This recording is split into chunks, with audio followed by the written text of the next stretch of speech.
gitu. Baik, ini sepertinya inline dengan pernyataan Kapolri kemarin, Kapolda Maluku setelah kasus di Tual Maluku tanggal 19 Februari terjadi, Kapolda Maluku mengatakan bahwa Polri tidak memberikan toleransi terhadap setiap bentuk pelanggaran hukum dan etika. Penanganan dilakukan secara berlapis. Tapi mohon maaf Pak Rianto, ini kalau kita mendengar hal-hal semacam ini jadi seperti slogan, jadi seperti tagline saja, seperti kalimat yang hanya untuk meredakan emosi masyarakat semata. Apa yang segera bisa dilakukan saat ini untuk sekali lagi kita harus polisi harus meredam eskalasi demo yang kemungkinan akan terjadi di depan? Ya, itu saya kira ya seperti pernyataan Pak Kapolda menindak dengan lanjut, cepat, transparansi dan sebagainya itu. Kalau saya amati ya itu sudah ada sedikit perubahan sedikit itu daripada ketimbang yang dulu-dulu.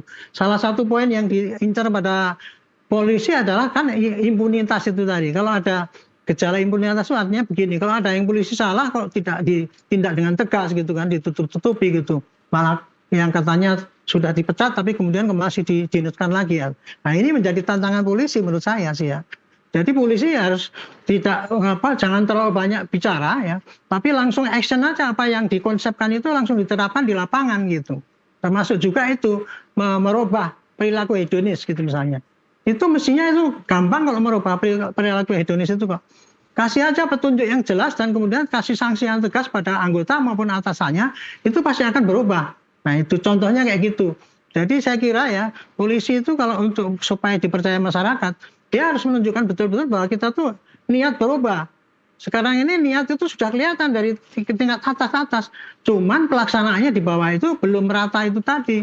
Sehingga ya kita ada 500.000 orang ya Bu ya yang di lapangan itu ya. Jadi ya memang nggak bisa seketika, tetapi perubahan itu bisa dilakukan dengan seketika apabila kita caranya benar. Baik. Tapi kalau kita sudah pakai konsep tadi hanya menyampaikan pada anggota, kamu harus menjadi polisi yang baik, anggota yang di lapangan itu nggak ngerti mana yang baik, mana yang buruk. Itu jadi harus dikasih petunjuk yang jelas. Pak. Kamu boleh begini, kamu tidak boleh begini. Kalau nggak bisa langsung dicopot, pecat gitu. Baik. Daripada kita menerima saran polisi semua dipecat kemudian dia bikin polisi yang baru, mendingan polisi-polisi yang jelek-jelek ini langsung prosesnya nggak usah pakai proses lama-lama, langsung dicopotin aja, diganti yang baik-baik gitu. Saya kira itu hanya untuk menjawab. Iya, saya sangat yakin Pak Rianto sebagai penasihat Polri pernah menyampaikan hal-hal ini kepada Kapolri langsung begitu. Bagaimana tanggapan Kapolri selama ini Pak terhadap masukan-masukan Anda? Sudah, ya akan ditindaklanjuti gitu, dan itu yang saya lihat juga sebagian ada ya. Contohnya itu misalkan dulu kecepatan laporan, itu kan dihidupkan 110, dan sekarang hasilnya sudah lumayan itu. Yang dulunya 110 itu banyak sekali tutut itu sekarang bisa diandalkan tuh kecepatannya gitu. Terus kemudian digitalisasi para pelayanan. Sebagian sudah Bu, cuman yang belum terwujud itu adalah getaran itu tadi Bu. Getaran sampai ke depan itu yang kelihatannya sampai sekarang belum. Nah itu mestinya ini yang perlu ditingkatkan oleh jajaran Polri supaya publik melihat oh ya memang polisi itu berniat untuk memperbaiki dirinya itu. Oke, gitu, Pak. Oke, Bung Kosinudin, rasanya kita perlu apresiasi ya bahwa niat itu sudah ada, tinggal getaran sampai ke bawah yang belum terasa.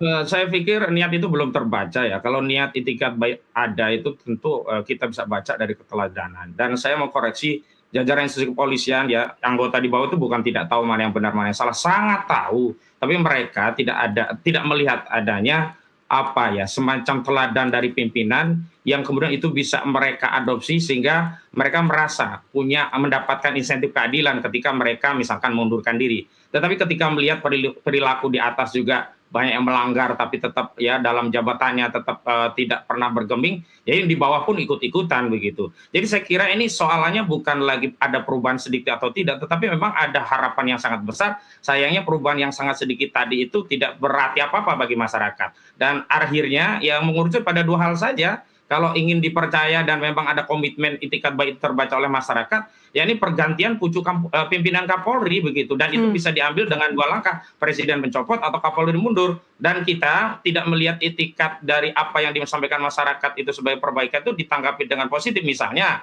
Kapolri saat RDP dengan Komisi 3 DPR RI, alih-alih mengapresiasi keinginan untuk meletakkan lembaga itu di bawah kementerian atau lembaga, justru pasang badan dengan menyatakan lebih baik jadi petani daripada polisi tidak di bawah presiden atau di bawah kementerian. Ini kan satu tindakan yang menurut saya justru kejumawaan, dan kejumawaan itulah yang kemudian dipahami oleh anggota di bawah itu sebagai sebuah teladan. Akhirnya apa? Praktik kejumawaan demi kejumawaan itulah yang sulit untuk membenahi institusi Polri. Bukan tidak adanya konsep atau protap untuk melakukan perbaikan, bukan. Terlalu banyak konsep, bahkan dalam proses pendidikan pun terlalu banyak. Tetapi ketika tidak ada teladan, bahkan teladan yang ada adalah konsep kejumawaan, maka sekali lagi saya tegaskan, praktik kejumawaan demi kejumawaan pada pejabat-pejabat Polri itu akan terus berulang, dan dampaknya yang menjadi korban bukan hanya masyarakat luas, tetapi anggota institusi Polri itu sendiri. Saya kira itu penting untuk saya tegaskan. Begitu. Ya, dan yang jadi korban adalah warga sipil, Bung Hosinudin, seperti yang terjadi. Bukan hanya warga sipil, bahkan anggota polisi itu sendiri sekarang kan sudah banyak juga menjadi korban. Begitu. Pak Arianto, apakah kultur militeristik yang seharusnya sudah ditinggalkan sejak pemisahan Polri dan TNI yang sebenarnya ini masih mengakar kuat di lapangan hingga saat ini? Saya katakan masih ada ya, walaupun tidak sekuat dulu. Dulu polisi itu direformasi pertama kali tahun 2002 ya, setelah dipisahkan dari militer. Sasarannya adalah menghilangkan budaya militeristik menjadi budaya sipil. Dan itu sudah agak berkurang, tetapi sampai sekarang ini masih melekat itu. Buktinya apa? Misalkan kita panggil dan siap dan kemudian kalau ditanya pertanggungjawaban itu, kalau militer kan saya tidak bersalah, yang salah kan pimpinannya kan gitu. Nah, budaya-budaya kayak gitu tuh masih melekat di kalangan polisi itu. Nah, padahal kalau polisi itu kan jati dirinya kan adalah dia pelayan masyarakat. Tapi ketika kita dulu di bawah ABRI 32 tahun itu, akhirnya budaya kita itu lebih dipengaruhi oleh budaya militeristik. Yang dikedepankan adalah penindakan.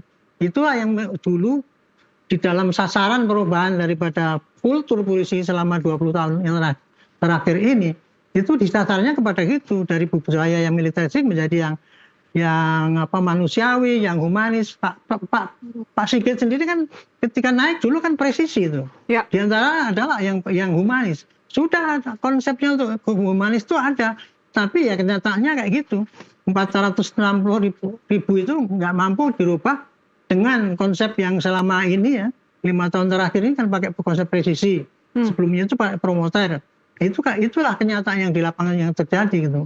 Baik. Memang makanya saya jawab, sisa-sisa budaya militer itu masih ada. Termasuk itu memang harus dihapus. Ya, termasuk jiwa korsa di antara anggota sendiri, Pak Rianto. Seperti kalau kita lihat di Makassar kan ada 8 saksi yang diperiksa dan mereka kemudian dijatuhi sanksi disiplin, kode etik. Mereka tahu kejadian sesungguhnya tetapi tidak melapor. Jadi saya simpulkan itu jiwa korsa yang terlalu berlebih di antara anggota.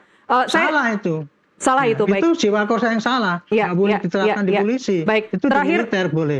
Terakhir singkat saja, saya ke Bung Hosinudin. Bung Hosinudin, kalau kita melihat kasus di Tual, di Maluku, dan juga di Makassar, kritik Anda, Bung, terhadap proses penegakan hukum internal oleh Propam dalam menangani kasus-kasus kekerasan seperti itu. Apakah masih bisa dipercaya? Apakah publik masih bisa memiliki harapan? Saya tegaskan sudah tidak ada harapan lagi ya, karena ini sudah selalu berulang. Dan ketika kita memberikan insentif harapan kepada institusi kepolisian, alih-alih harapan itu dipenuhi dengan ekspektasi yang sesuai dengan harapan dari masyarakat, tapi lain. Jadi apa masalahnya yang dibelanja lain, apa yang masyarakat mau dibeli yang dijual lain, sehingga apa? Tidak pernah ketemu harapan dengan kenyataan, tidak pernah ketemu keinginan masyarakat dengan upaya institusi kepolisian khususnya para pejabatnya untuk mempertahankan status quo. Dan inilah yang kemudian menjadi problem yang tidak bisa diselesaikan oleh internal kepolisian. Harus otoritas yang tinggi yang di atas kepolisian menyelesaikan, dalam hal ini ya presiden. Dan kalau presiden mendiamkan ini berarti masalah ini bukan hanya bagian dari masalah institusi kepolisian, tapi ini masalah polisi kebijakan hukum dalam penegakan hukum yang itu ada pada presiden. Dan tentu saja dalam hal ini presiden harus melakukan evaluasi secara menyeluruh. Tidak hanya memerintahkan ada tim yang membentuk tim reformasi, tetapi dia punya hak prerogatif untuk melakukan intervensi langsung dalam konteks penegakan hukum dan pengembalian marwah institusi Polri, karena kita sangat ingin sekali ya institusi Polri itu kembali kepada wibawanya, karena mustahil kita bisa melakukan proses penegakan hukum, yang melakukan penertiban masyarakat, penegakan keadilan di tengah masyarakat, kalau institusi kepolisian tidak mendapatkan kepercayaan dari masyarakat. Saya pikir ini menjadi ultimatum yang kesekian kalinya ya bagi institusi kepolisian untuk berbenah, karena masyarakat hari ini tidak butuh lagi belanja masalah, tetapi apa ya yang secara aktual dan praktis akan diberikan kepada masyarakat sebagai bentuk pemenuhan harapan dari masyarakat. Begitu saya kira. Ya, dan upaya untuk meredam emosi massa saat ini, Pak Rianto, saya rasa yang harus dipupuk di tubuh Polri saat ini supaya kita tidak melihat lagi unjuk rasa besar di berbagai markas kepolisian termasuk di markas Brimob. Pak Arianto, terima kasih telah bersama kami di NTV Prime, dan Bung Ahmad Hosinuddin, praktisi hukum, terima kasih telah bersama kami. Sehat selalu. Pemirsa, kasus di Tual dan Makassar adalah pengingat reformasi Polri bukan garis finish, melainkan perjalanan panjang yang harus terus dikawal. Warga tidak butuh polisi yang ditakuti karena senjatanya, tapi polisi yang dicintai karena keadilannya.